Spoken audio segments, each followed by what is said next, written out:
Hey, what's going on, everybody? Hoovy186 back again with another video, and this video is going to be about Sony and crowdfunding.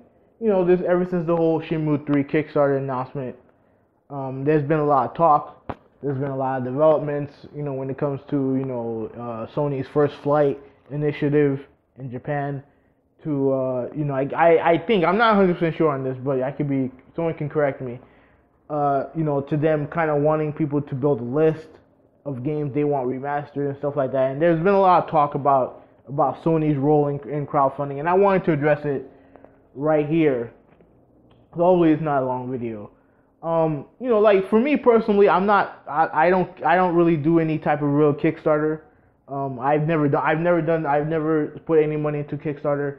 But I do understand the purpose of Kickstarter. And if people, and at the end of the day, my thought process is this: if people want to put money into a game, then that's fine. If people don't, then that's fine also. Like I think it's just one of those things where people who are complaining and criticizing Sony over doing this, I think is misguided. I understand their concerns. Obviously when you have a situation like this, and we've seen it on Kickstarter, I've read some of the horror stories that sometimes Kickstarters are used for bad things, are used for stuff that are like useless and unnecessary and stuff like that. Like I understand, but at the same time, everyone has a freedom of choice of whether or not they want to support that Kickstarter or not. And I also think that a lot of people who are criticizing Sony over crowdfunding when it comes to because of of their status as a company and stuff like that, I think is also misguided. Because you also misguided, excuse me. Because you also have to remember there's a couple things that are at play. Now, for one, like this is actually gonna concern a couple of videos I've seen. I respect both guys' opinion, but I think their criticisms are a bit off on this. Now, one guy I said that Sony was clueless about what gamers want, and I have to be honest with you. Like if you feel that way in general, then that's fine. Like I can't argue with you about that because that's your opinion. But to use this as an example, I think is kind of misguided because you have to remember Sony is a multi-billion-dollar corporation that have projects in the works that are millions and millions of dollars to make. So obviously they have it made by their studio who they trust to make those games profitable. So and Sony has to put a lot of their marketing dollars into these games. We're talking about Horizon, we're talking about Uncharted 4, we're talking about games like Killzone Shadowfall, Infamous Second Son. All these major first party studios that they have to not only help produce the game, help make the games, provide the budgets for them, but they also have to be able to market these games and all the other stuff. You know what I mean? So they have a lot of money into these games. Now, if they have these other games that these gamers want, then I think what they want to do, they want to gauge their interest, and the best way to do that, and frankly, whether you like it or not, is to do these crowdfunding projects. If people want these games, then you're gonna have to pay for them. It's no different from when you go to a store, a retail store. You see, oh, I want that game. Okay, well then give me your money so you can get the game. It's common sense. Common sense, but obviously with the crowdfunding, you have to help produce the game. And and I'm assuming if Sony sees that there's a demand for a certain game, they're going to put their money behind that game. It's only common sense. Like it's very hard for them. I'm assuming again. I'm not an industry insider. Like I don't work for Sony, but I'm just assuming that it's hard for them to sit there and create these games that people in theory they say, oh, I want this game, but then when the game comes out, no one fucking buys them, or people buy them but not to the amount that they want, so that they lose money. And at the end of the day, especially in these times, in this era of the gaming industry, games have to make money.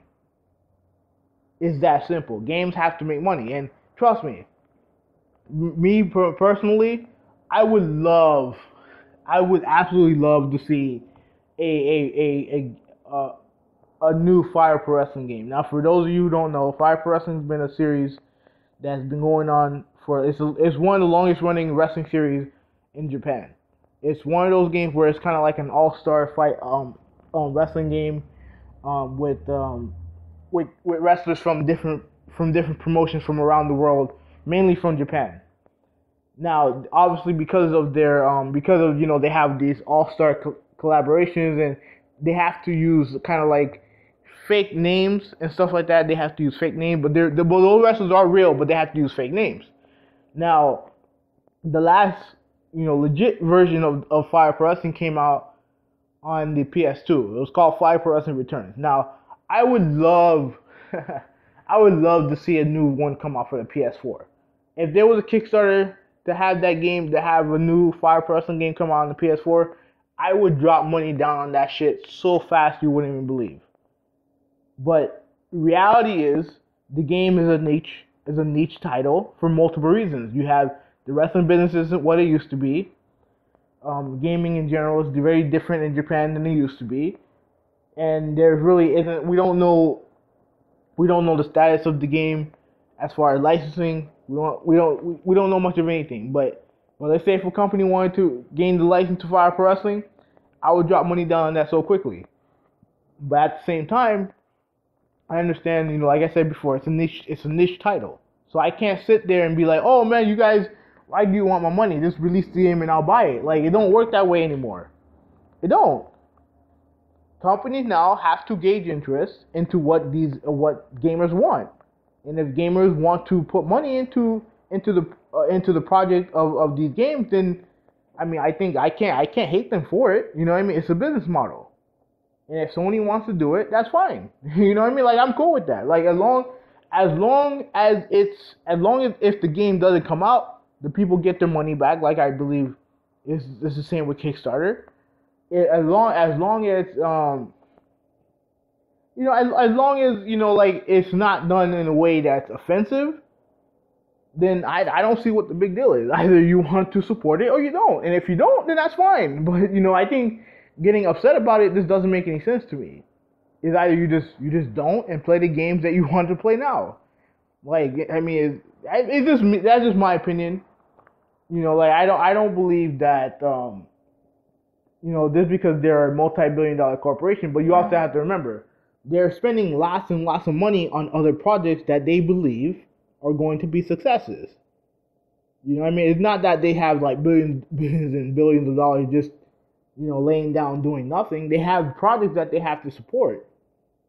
They have to market games that they feel are going to be a success.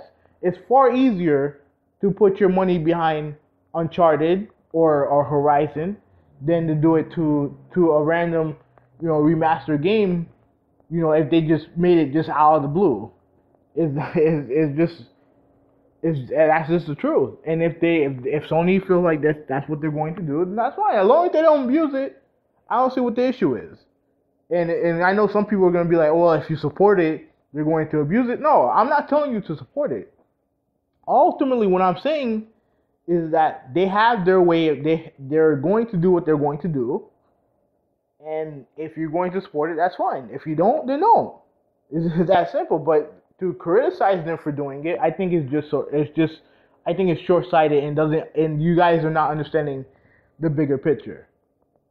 You know what I mean? So, that's really all I have. If you have any criticisms, let me know. I'm okay with it. And that's pretty much it. Anyways, Who We 186, I'm out.